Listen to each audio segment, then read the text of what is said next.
सबसे पहला जन्म मेरा या आपका यहां बैठे हर व्यक्ति का हमारी इच्छा से हुआ था, ठाकुर जी की इच्छा से नहीं। कैसे? भागवत जी में कथा आती है।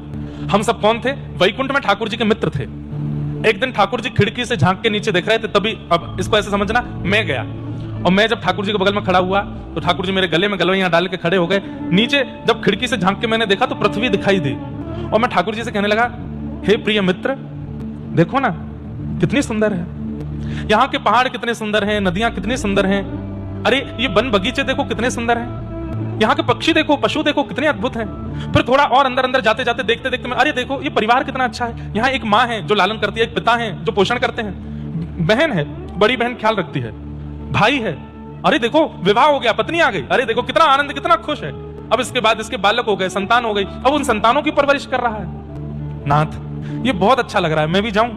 ठाकुर जी कहते नहीं, ये दूर से देखने में ही बढ़िया लग रहा है, इसके पास नहीं जाना है, ये बिल्कुल अच्छा नहीं है, बस थोड़ा सा घूम के आता हूं ना मैं। नहीं नहीं नहीं, इधर नहीं जाना, चल चल वापस चल, मैं और तू साथ ही रहेंगे। नहीं ठाकुर जी, मैं एक बार तो घूम के आऊंगा यहाँ पर। ठाकुर जी बोले, तू वापस नहीं आ पाएगा, तू वहां जाएगा, तेरा भी परिवार बन जाएगा, पत्नी बच्चे आदि सब आ जाएंगे, इतना उसमें रम जाएगा, तू वापस आना भूल जाएगा।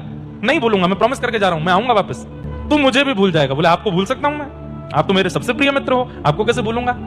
हम इतनी जिद पर अड़ जाते हैं कि हमें जाना है। ठाकुर जी कहते हैं, ठीक है तेरी इतनी जिद है तो चला जा, बीच बीच में मैं पत्र भेजूंगा, बीच बीच में मैं संदेश भेजूंगा, मुझे याद रखना, वापस आ जाना मेरे पास। हाँ हाँ आ जाऊंगा, अब मुझे जल्दी जाने दो। ठाकुर जी कहते हैं जाओ। हम तुरंत ठाकुर जी के पास से संसार में आ जाते और जितने वचन दे के आए सब भूल जाते हैं। यहाँ आते ही जन्म लेते हैं, जन्म लेते ही एक परिवार मिलता है, वहां पिता है, माँ है। आप कहोगे महाराज जी याद रहता किसको है? किसी को याद नहीं रहता, लेकिन ठाकुर जी ने क्या कहा था, मैं बीच बीच में संदेश भेजूंगा। अहिल्या नगर में कथा हो रही है, ये संदेश है, ठाकुर जी संदेश भेजे। हमारी कथा कल से शुरू हुई, 2-3 दिन पहले राधा कृष्ण महाराज जी की कथा यहाँ विश्राम हुई, संदेश भेज रहे हैं। बीच बीच में आप अपना फोन चला रहे हो, दुनिया भर के गाने सुन रहे हो, दुनिया भर की उल्टी सीधी रील्स देख रहे हो, अचानक से आती है प्रेमानंद जी महाराज की कोई बात आ गई, ठाकुर जी बीच में वहां भी संदेश भेज रहे हैं, बेटा मैं तेरा मित्र तेरी प्रतीक्षा कर रहा हूं, कब आएगा? आप कहते हो अब ये आ रही है, प्रवचन बाद में सुनेंगे, वो गाना सुनना है, नया वाला जो आया है वो वाला सुनना है। ठाकुर जी सब जगह से हमको संदेश भेजते हैं, आधुनिक यंत्र से भी संदेश भेज देते हैं, कई बार संतों के द्वारा संदेश भेजते हैं, कथाओं के द्वारा संदेश भेजते हैं, अरे मैं तेरी प्रतीक्षा कर रहा हूं, तू मेरा मित्र भूल गया क्या मुझको? हमें लगता है ठाकुर जी इनसे हमारा क्या संबंध है? अरे वो भगवान है, हम जीवात्मा है, इससे